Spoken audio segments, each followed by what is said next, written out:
What is going on, guys? This is Versus All Gaming with my review of Hakkenden Season 2, Episode 8.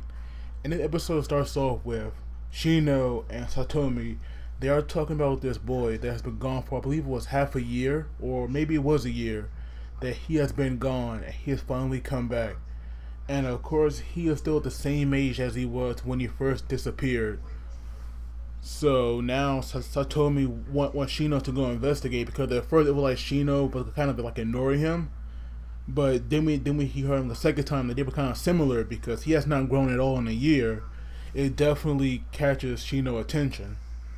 But the only way that he can really go there, talk to the guy, if he goes to school, which I believe that he has like never done. So now he's in this guy class, and at first I thought that it was the guy that Shino sat next to, but then we learned that it was this boy that had not said a word since he came back. He was just there sitting by himself, and it was kind of like everybody was ignoring him because actually it was like that. The only guy that would talk to him was Shino, and the boy that was sitting next to him because he kind of been taking care of him in a sense because he's like your only friend, I guess. But for some reason, even though that guy will not talk, it's like that boy. For some reason, I cannot remember his name, but it's like he can understand or read his thoughts about what he might want.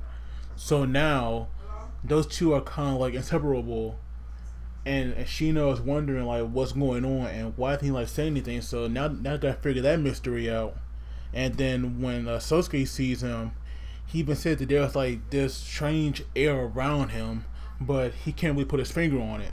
So there's just like real mystery going on with this kid, and nobody seems to be able to like figure out what it is. So now, that monk that we saw in the first season that got frozen by you hear me? I'm probably saying her name wrong, but they didn't even show that he got frozen, and now he's back. So at first, when like Sosuke remember who it was, he tried to hide from him, so he wanted to see him. And then when Shino came back, it was already too late. And the monk had told that sweet old lady, because she's like really sweet, he told her to actually kick him out of here, which there was no way that she was gonna do.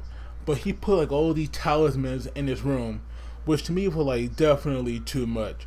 Like, Shino's not bad. There's no way that he had to go to that extreme, like, just for that. But enough about that monk, guys. Let me get to the important stuff. There was a time at school where they were walking up these steps, and I believe that like some kids ran past him, and that boy had lost his balance, and of course he was falling, and Shino like tried to stop him.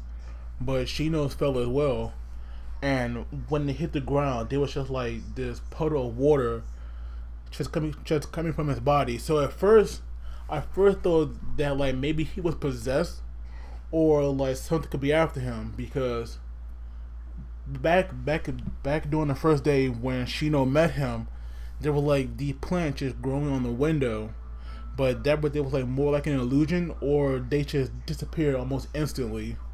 Because like once again, when it was just him and Shino alone, some plant came from the ground, were going toward him, and they were going quite rapidly. But that boy said that he couldn't go with them, so it became like some kind of shadowy figure, and it went back into the ground. So for some reason, like Shino, he really couldn't put his finger on it. But then we have this boy mother, who was really sick, because she's the reason why he disappeared in the first place, because he had went into some kind of mountain to get some plant for her, and that was what made him disappear in the first place. So now his mother feeling a lot better, so she actually wants to go home to see her son that finally returned. And when she does, she has to see how different he is, because at first his father said that he didn't change, but of course we all know he did. He was not talking, he wasn't eating, and his hair was white. Therefore, there are some pretty big changes that he probably should have told her, even though it could hurt her. It's better for her to know rather than to be kept in the shadow like that.